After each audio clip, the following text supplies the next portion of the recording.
Hey everyone, welcome back to my channel. So friends, आज आपके साथ एक न्यू वांगशन फैन फिक्शन शेयर करने जा रही हूँ जिसका नाम है टीयर्स ऑफ लव। ये एक ओमेगावर्स वांगशन फैन फिक्शन है जिसमें लान वांगजी अल्फ़ा एंड विंग एक ओमेगा है। तो चलिए चलते हैं अपने इस खूबसूरत से सफ़र पर। ये दुनिया बहुत ही खूबसूरत है। यहाँ कुछ चीज़ें ऐसी हैं जिन पर हम यकीन करते हैं और कुछ चीज़ें ऐसी हैं जिन पर हम यकीन नहीं कर पाते क्योंकि हमने उन्हें कभी सामने से नहीं देखा होता है। ऐसे ही एक क्रिएचर होते हैं मरमेड, जिनकी हाफ बॉडी फिश की होती है और हाफ बॉडी ह्यूमन की। लेकिन ये ह्यूमंस से दूर रहते थे क्योंकि ह्यूमंस ने अपनी ज़रूरतों को और अपने सेल्फिशनेस को पूरा करने के लिए कई सारे मरमेड्स को मार दिया था। आज की रात मरमेड ट्राइब के लिए बहुत ख़ास थी क्योंकि आज मरमेड किंग लान शेंगहेंगजुन के बेटे लान वांगजी की शादी उसके प्यार विंग से होने वाली थी, जो खुद भी एक मरमेड था। फ़र्क बस इतना सा था कि लान वांगजी मरमेड क्लैन के किंग का बेटा था, तो उसी जगह विंग एक लोअर मरमेड क्लैन को बिलोंग करता था। विंग की फैमिली में बस उसके पेरेंट्स थे, मतलब कि वो अपने पेरेंट्स का सिंगल चाइल्ड था। कैंगसे सैनरेन यानी कि विंग की मदर रूम में आती हैं, उस रूम में जहाँ विंग तैयार होकर बैठा हुआ था। विंग वेडिंग रोब में बहुत ही ब्यूटीफुल लग रहा था और इस वक्त ह्यूमन फॉर्म में था। कैंगसे सैनरेन आई और विंग के सिर को प्यार से सहलाते हुए बोली, बेटा मुझे पता है कि वांगजी तुमसे बहुत प्यार करता है और वो तुम्हें खुश भी बहुत रखेगा, लेकिन बेटा उसकी फैमिली। अपनी मॉम की बात सुनते ही विंग के फेस पर एक हल्की सी स्माइल आ गई। वो बोला, मदर वांगजी की फैमिली भी बहुत अच्छी है। मुझे पता है कि आपको यही डर है ना कि मैं वहाँ एडजस्ट कर पाऊँगा या फिर नहीं। तो मदर आप बिल्कुल निश्चिंत रहिए, आपका बेटा सब संभाल लेगा और फिर मेरा हस्बैंड भी तो होगा ना जो मेरी हेल्प करेगा। ये सुनकर कैंगसे सैनरेन बोली, विंग बेटा तुम अच्छे से जानते हो ना कि हमारी क्लैन उनसे बहुत नीचे है। अगर इसकी वजह से तभी विंग ने अपनी मदर को हक कर लिया और कहा, मदर प्लीज़ आप ना ज़्यादा टेंशन मत लो। मेरा वांगजी मेरा होने वाला हस्बैंड मुझसे बहुत प्यार करता है, मैं उसके साथ बहुत खुश रहूँगा। प्लीज़ मदर आप बिल्कुल भी उदास मत होना, ठीक है? नहीं तो फिर मैं भी उदास हो जाऊँगा।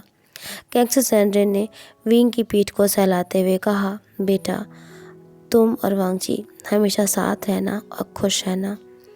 हम मरमेड्स की लाइफ स्पैन बहुत लंबी होती है, ना तो हमारी उम्र बढ़ती है और हमेशा हम यंग दिखते हैं। ये सुनकर विंग बोला, तो मदर क्या इसका मतलब मरमेड्स कभी नहीं मर सकते? कैंगसे सैनरेन ये सुनकर सीरियस हो गई और बोली, बेटा मरमेड्स एक तरह से अमर होते हैं, लेकिन हमें ह्यूमंस से बच के रहना होता है क्योंकि एक वही है जो हमें मार सकते हैं। ये सुनते ही विंग हंसा और बोला, मदर आप बेफिक्र रहिए, आपका बेटा हमेशा सेफ रहेगा। तभी कैंगसे सैनरेन ने विंग को एक पेंडेंट निकाल के दिया और वो बोली, विंग ये पेंडेंट बहुत ख़ास है, ये तुम अपने हस्बैंड को दे देना। ये एक गुड लक चार्म होता है जो तुम दोनों को हमेशा साथ रखेगा और प्रोटेक्ट करेगा। विंग ने अपनी मदर को हक कर लिया और बोला, मदर लेकिन फादर कहाँ पर है? वो मुझसे मिलने यहाँ आई भी नहीं। तो कैंगसे सैनरेन बोली, वो शादी की सारी प्रिपरेशंस को देख रहे हैं। विंग अपने वांगजी को बहुत ज़्यादा मिस कर रहा था।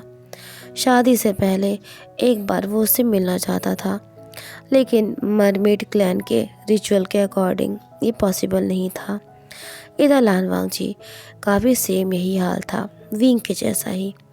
उसके बदर लाशी जनाए बोले, वांगजी अभी हमें विंग मरमेड क्लैन के लिए निकलना होगा, तुम रेडी तो हो ना? वैसे तो वांगजी बहुत शांत और सीरियस रहता था, लेकिन आज उसकी हार्ट बीट बहुत तेज़ हो रखी थी। वो बोला, ब्रदर मैं कैसा लग रहा हूँ? विंग को मैं पसंद तो आऊँगा ना? ये सुनते ही लाशीचंद हंसने लगे और बोले, वांग जी, तुम दोनों एक दूसरे से प्यार करते हो, तुम क्यों नहीं पसंद आओगे विंग को? और वैसे भी पूरी मरमेड क्लैन में मेरे भाई के जैसा कोई भी नहीं है जो इतना खूबसूरत और हैंडसम हो। ये सुनकर वांगची बोला, गागा सब ठीक तो होगा ना? पता नहीं क्यों मेरा दिल बहुत घबरा रहा है। ये सुनकर लाशीचंद बोले, वांगजी सब अच्छा होगा। अब तो मदर, फादर और अंकल भी तुम्हारी और विंग की शादी के लिए रेडी हैं। वांगजी की आंखों के सामने विंग का फेस नाच रहा था। वो उसे बहुत ज़्यादा मिस कर रहा था। वो बस जल्दी से जल्दी विंग को हमेशा के लिए अपने बना लेना चाहता था। फाइनली सारी रिचुअल्स कंप्लीट हो गई और विंग और वांगजी की मैरिज हो गई। लान मरमेड क्लैन वी क्लैन से बिल्कुल अलग थी। विंग बहुत ज़्यादा घबराया हुआ था, नर्वस था। वांगजी ने उसे कई बार आवाज़ लगाई, लेकिन वो सबको लेकर इतना कॉन्शियस था कि उसने अपने हस्बैंड लान वांगजी की आवाज़ ही नहीं सुनी। तभी वांगजी ने जल्दी से उसका हाथ पकड़ लिया और कहा, विंग तुम कहाँ खोए हो? हाँ, मैंने कितनी बार तुमको आवाज़ दी, लेकिन तुम मेरी ओर देख भी नहीं रहे। तभी उसने देखा विंग की आंखों में तो आंसू थे। वांगजी ने तुरंत उसे अपने सीने से लगा लिया और कहा, विंग क्या हुआ यहाँ? तुम रो के रहे हो? आज ही हमारी शादी हुई है और तुम आज ही क्या किसी ने तुम्हें कुछ कहा है? हाँ, मुझे बताओ। ये सुनकर विंग बोला, नहीं हस्बैंड, किसी ने मुझे कुछ नहीं कहा है।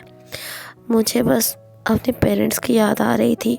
और लेकिन इससे पहले विंग कुछ और कहता, तब तक वहाँ लाशीचंद आ गए। वो बोले, वांगजी और विंग तुम दोनों यहाँ क्या कर रहे हो? जाओ जाके अपने रूम में रेस्ट करो। इतनी सारी मैरिज रिचुअल्स के बाद तुम दोनों थक गए हो गए।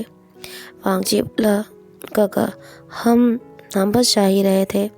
तभी विंग ने जल्दी से शीचन को वो किया।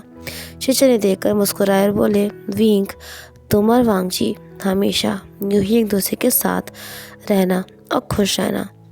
और हाँ विंग, एक बात तो मैं तुम्हें बताना ही भूल गया, मेरा ये जो छोटा भाई है ना, वो तुमसे बहुत ज़्यादा प्यार करता है।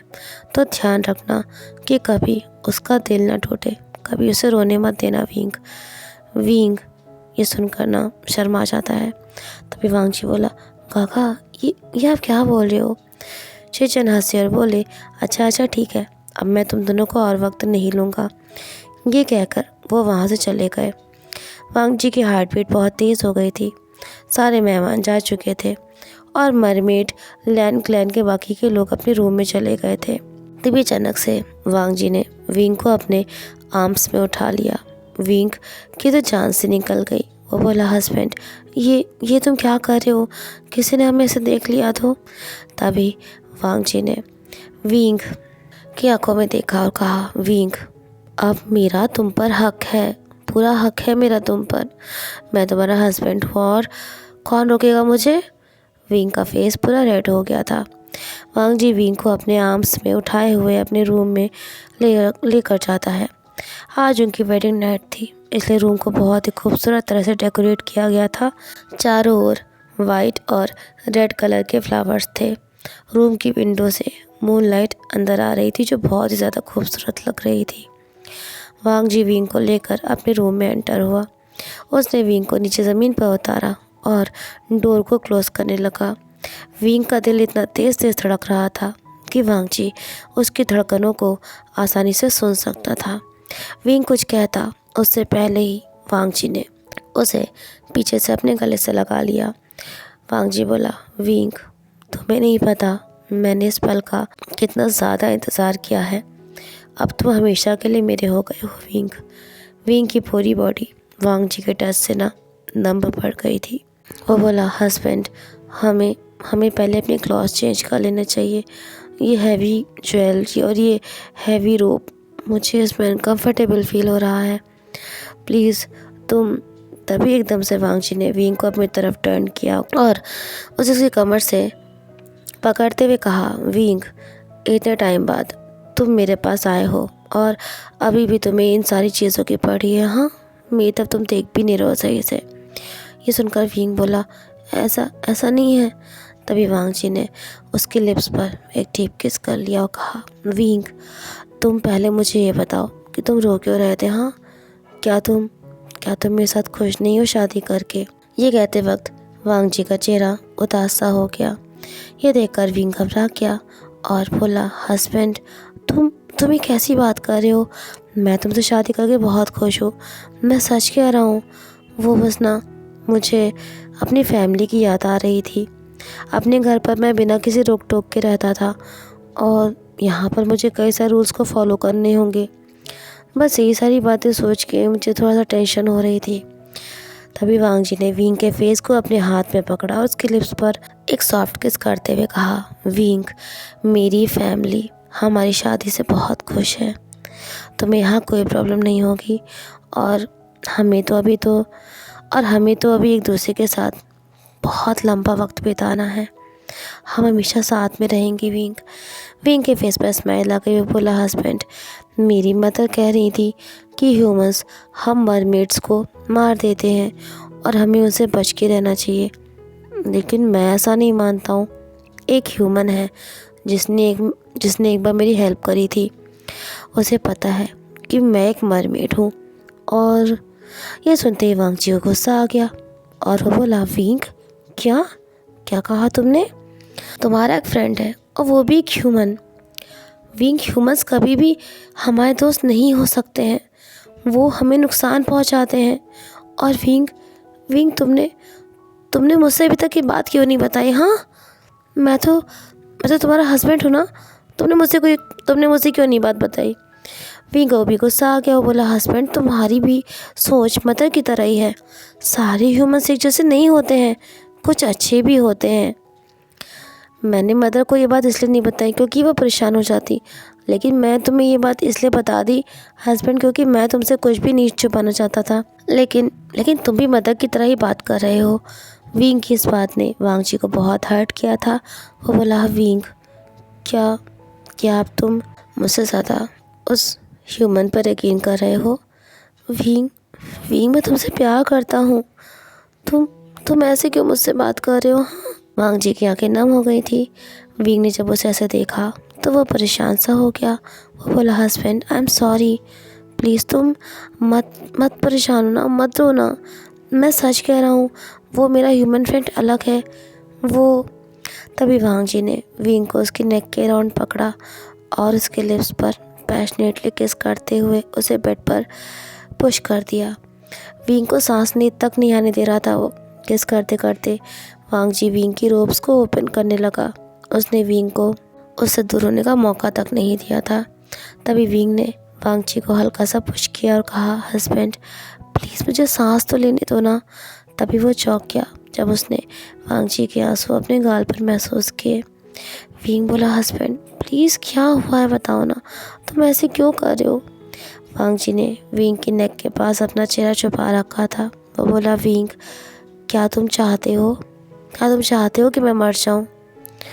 विंग घबरा गया और बोला, हस्बैंड ये तुम क्या कह रहे हो? हाँ, मैं नहीं जी पाऊँगा तुम्हारे बिना और तुम ऐसी बातें कर रहे हो? हाँ, अगर तुम्हें कुछ हो गया तो मैं सच में जी नहीं पाऊँगा। ये सुनते ही वांग जी ने विंग की आंखों में देखा और कहा, विंग तुम आज के बाद उस ह्यूमन से नहीं मिलोगे, कभी नहीं मिलोगे। तुम्हें नहीं पता ह्यूमंस अपने डिज़ायर्स को पूरा करने के लिए किसी भी हद तक जा सकते हैं। विंग अगर तुम्हें कुछ हो गया तो मैं सच कह रहा हूँ, मैं अपनी जान दे दूँगा और तुम अच्छे से जानते हो ना कि मैं जो कहता हूँ वो करता भी हूँ। विंग की आंखें आंसुओं से भर आई थी। वो बोला, हस्बैंड आज ही हमारी शादी हुई है, हाँ, और आज हमारी वेडिंग नाइट है और तुम ऐसी बातें कर रहे हो। मैंने कहा ना मेरा ह्यूमन फ्रेंड ऐसा नहीं है, उसने तो मेरी हेल्प की थी, वो क्यों? तभी वांग जी ने अपनी अपर रोब्स ओपन कर दी और कहा, विंग तुम्हें यकीन नहीं है ना मेरी बात पर, तो ये देख लो। विंग की नज़र वांग जी के सीने पर गई। वहाँ एक गहरा कट का निशान था। वो सहम सा गया। उसने वांग जी के सीने को टच करते हुए कहा, हस्बैंड ये क्या है? ये चोट तुम्हें कब लगी? वांग जी ने विंग के हाथ पर अपना हाथ रखा और कहा, विंग, ये चोट मुझे एक ह्यूमन ने दी थी। मेरे फादर ने एक ह्यूमन की जान बचाई थी, लेकिन एक दिन उस ह्यूमन ने अपने फ़ायदे के लिए मेरी जान लेने की कोशिश करी, क्योंकि वो मेरी डेड बॉडी के पार्ट्स को सेल करके पैसे कमाना चाहता था। लेकिन मेरी किस्मत अच्छी थी जो मैं बच गया। मुझे मेरे काका ने बचा लिया था, विंग। विंग, लेकिन लेकिन मैं तुम्हें नहीं खो सकता हूँ। मैं तुम्हारे बिना मर जाऊँगा। तुम्हें नहीं एहसास है कि मैं तुमसे कितना कितना ज़्यादा प्यार करता हूँ, विंग। अगर अगर तुम्हें यकीन नहीं है ना, तो तुम उस ह्यूमन से बात करके देख लेना, विंग। विंग, फिर तुम कभी अपने हस्बैंड का चेहरा नहीं देख पाओगे। विंग, मैं अपनी जान दे दूँगा अगर तुम उस ह्यूमन से मिलने गए। विंग ये सुनकर रोने लगा। उसे देखकर वांग जी परेशान हो गया। उसे तुरंत विंग को अपने सीने से लगा लिया और कहा, विंग, प्लीज़ प्लीज़ मुझे माफ़ कर दो। मैंने गुस्से में ऐसे बोल दिया। लेकिन विंग, तुम भी तो मेरी बात नहीं सुन रहे थे ना। विंग, मैं सब कुछ बर्दाश्त कर सकता हूँ, लेकिन तुम्हारे बिना नहीं जी सकता। मुझे अच्छे से पता है कि ये ह्यूमन्स भरोसे के लायक नहीं है। विंग, तुम कुछ बोल क्यों नहीं रहे हो? हाँ, प्लीज़ मुझे और मत रुलाओ। प्लीज़ मेरी तरफ देखो। प्लीज़ विंग, अपने हस्बैंड से कुछ तो कहो ना। विंग ने तभी वांग जी का फेस अपनी तरफ किया, कहा, और उसके लिप्स पर एक डीप किस करते हुए कहा, हस्बैंड, तुमने ऐसा क्यों कहा? हाँ, तुम हमारी वेडिंग नाइट पर ये सब क्यों बोल रहे हो कि तुम अपनी जान दे दोगे? मेरे तुमसे साथ तो कुछ भी इम्पोर्टेंट नहीं है। मैं नहीं मिलूँगा उस ह्यूमन से, लेकिन प्लीज़ प्लीज़ फिर कभी मुझसे दूर होने की बात मत करना। ये सुनते ही वांग जी ने विंग के पूरे फेस पर कई सारे किसेस किए और कहा, I love you Wing, my dear lovely and beautiful wife. उन दोनों के फेरामोन्स रूम में एक दूसरे को वो महसूस कर सकते थे। धीरे धीरे विंग और वांग जी कम्प्लीटली अनड्रेस हो गए। विंग बहुत ही ज़्यादा शाय फील कर रहा था। उसने अपना फेस अपने हाथ से कवर कर लिया था।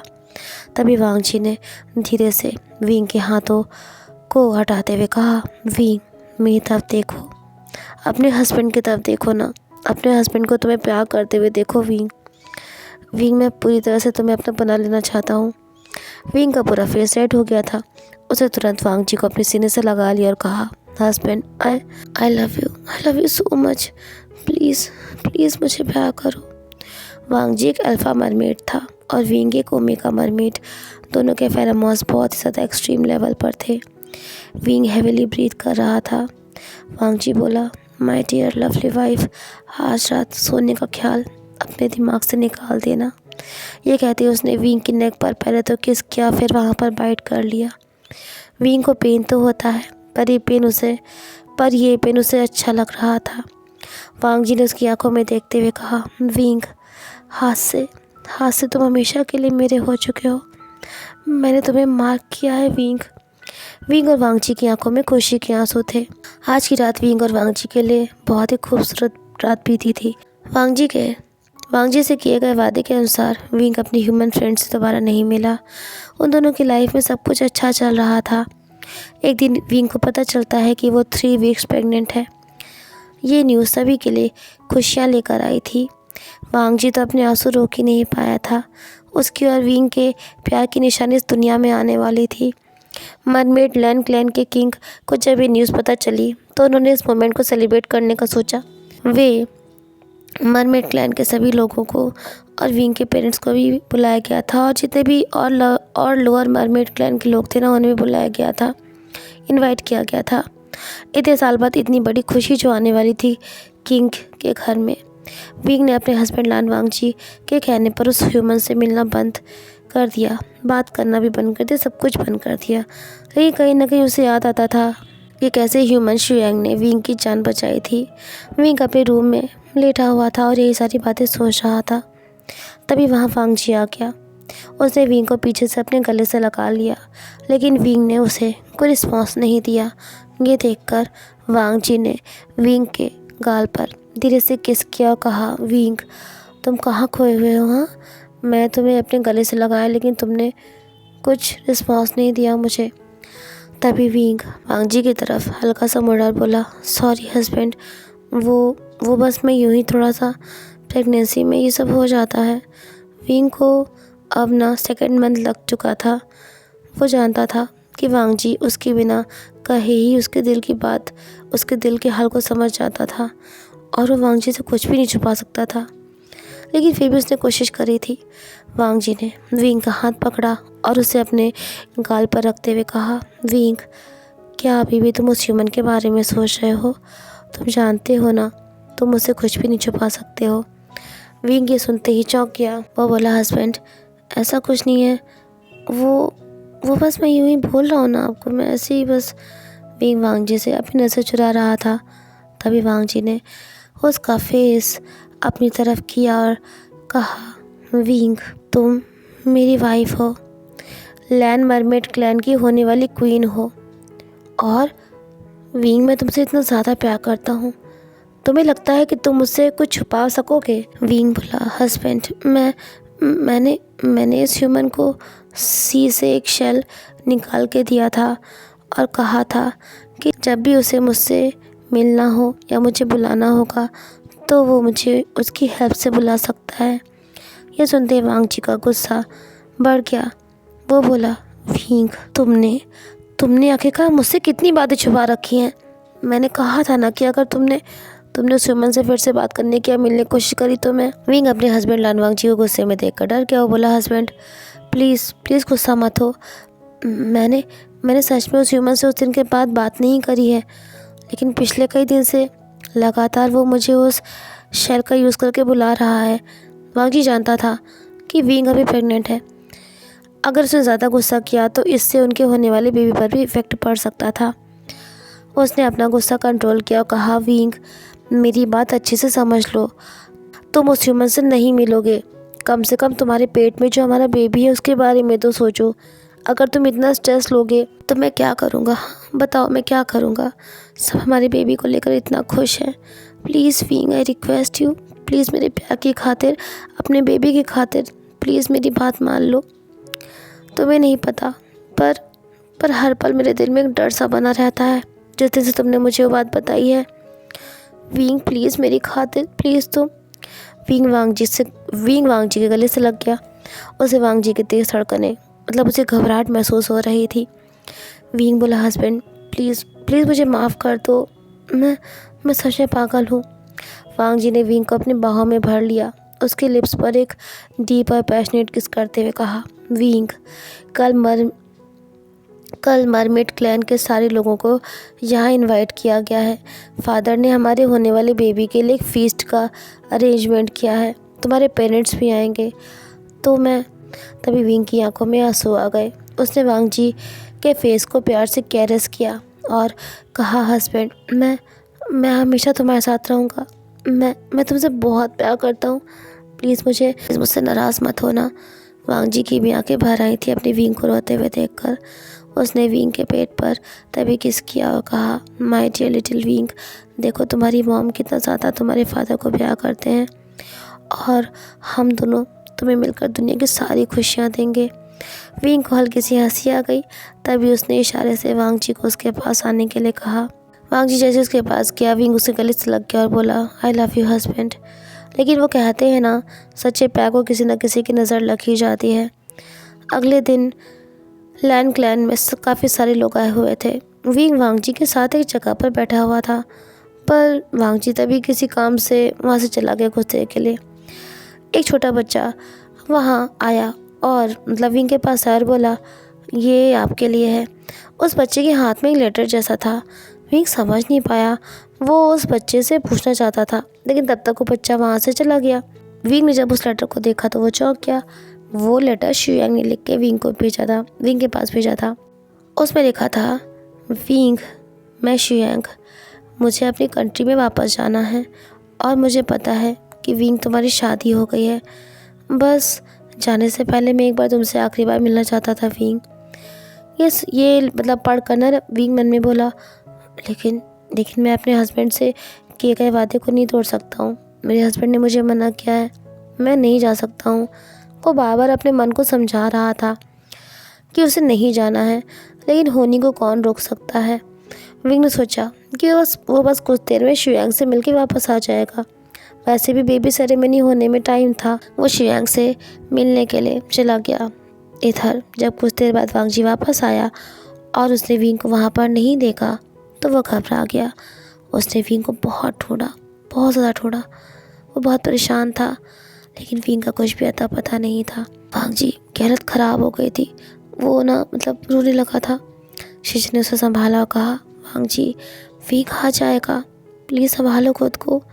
तुम इतना परेशान हो गए तो बताओ सब कैसे कंट्रोल करेंगे खुद को। हाँ, तभी वांगजी अपनी जगह पर से उठ गया। वो बोला, गागा मैं बस आ रहा हूँ, मुझे पता है मेरा विंग कहाँ पर है। वांगजी तेज़ कदमों से सी की तरफ जा रहा था। वो बोला, विंग तुम ठीक तो होगे ना? तुम ठीक तो होगे ना? तुम क्यों चले गए? हाँ, क्यों चले गए मुझे बिना बताए? मैं तो मना किया था। तभी अचानक से वांगजी के कदम फ्रीज हो गए। विंग सी के किनारे पर था। वांगजी की जान से निकल गई। वो दौड़कर विंग के पास पहुंचा तो वो शॉक्ड हो गया। विंग की बॉडी से खून बह रहा था। ये देखकर वांगजी की चीख से निकल गई। उसने विंग को तुरंत अपनी बाहों में उठाया और कहा, विंग ये क्या हुआ? हाँ, तुम्हारे साथ ये किसने किया है? मुझे बताओ, किसने किया है तुम्हारे साथ ये? चलो मैं तुम्हें गागा के पास लेकर चलता हूँ। उन्होंने मेरी भी जान बचाई थी। वो तुम्हें। तभी विंग ने कांपते हुए हाथों से वांगजी के फेस को टच किया और कहा, हस्बैंड प्लीज़ मुझे माफ़ कर देना। मैं तुम्हारी बात मान ली होती तो ये सब ना होता। वांगजी के आंसू बह रहे थे।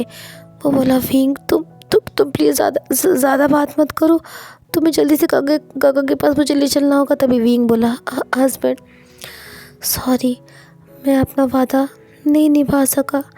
बहुत देर हो चुकी है। मैं नहीं बच पाऊँगा। ये सुनते ही वांगजी की माँ धड़कन से रुक गई हो। वो बोला, विंग तुम ऐसा क्यों बोल रहे हो? हाँ, गागा बहुत अच्छे डॉक्टर हैं। वो तुम्हें। तभी विंग ने अपने गले से वो पेंडेंट जो उसकी मदर ने उसे दिया था वो वांगजी को दिया। कहा, हस्बैंड ये मेरी मदर ने दिया था। ये गुड लक चार्म है। मैं तुम्हें देना भूल गया था। मैं सोचा था कि मैं हमेशा तुम्हारे साथ रहूँगा, लेकिन अभी पॉसिबल नहीं है। हस्बैंड मेरा इंतज़ार करना, मैं फिर से तुमसे मिलूँगा। अगली लाइफ में हम एक होंगे। हस्बैंड मेरी गलती की वजह से हमारा बेबी भी नहीं बच सका। प्लीज़ मुझे माफ़ कर देना। और ये कहते ही विंग ने वांगजी के बाहों में दम तोड़ दिया। वांगजी के आंसू बहते जा रहे थे। उसे कुछ समझ नहीं आ रहा था। वो बोला, विंग प्लीज़ बोलो ना, प्लीज़ ऐसे चुप मत रहो। मुझे डर लग रहा है। लेकिन विंग ने कुछ नहीं कहा क्योंकि उसकी जान जा चुकी थी। वांगजी बिल्कुल पागल सा हो जाता है। उसने विंग को झकझोरा, कहा, विंग तुम मुझे छोड़ के नहीं जा सकते हो। नहीं, ऐसा नहीं हो सकता है। मैं भी तुम्हारे पास आऊँगा। मुझे भी नहीं जीना है। तभी वहाँ शेषन आ जाते हैं। वांगजी की हालत देखकर वो शॉक्ड थे। उन्हें समझ नहीं आ रहा था कि वो कैसे संभाले वांगजी को। पूरे 100 साल बीत चुके थे। वांगजी विंग का इंतज़ार करता रहा। उसने कई बार अपनी जान देने की भी कोशिश करी, लेकिन वो जब भी उस पेंडेंट की ओर देखता था तो उसे यकीन होता था कि उसका विंग उसके पास ज़रूर आएगा। 100 साल बाद विंग का जन्म होता है एक नॉर्मल सी फैमिली में, जहाँ उसके पेरेंट्स नहीं थे। मतलब ना उसे फैमिली ने अडॉप्ट किया हुआ था। और अभी विंग 25 साल का हो चुका था, लेकिन एक अनजान सपना उसे बचपन से आता था, जिसमें एक मरमेड उसे अपनी बाहों में लेकर बहुत रो रही है और उसे कह रही है, प्लीज़ विंग, प्लीज़ मत जाओ। और जब भी विंग को ये सपना आता था, विंग की चीख से निकल जाती थी और वो नींद से जाग उठता था।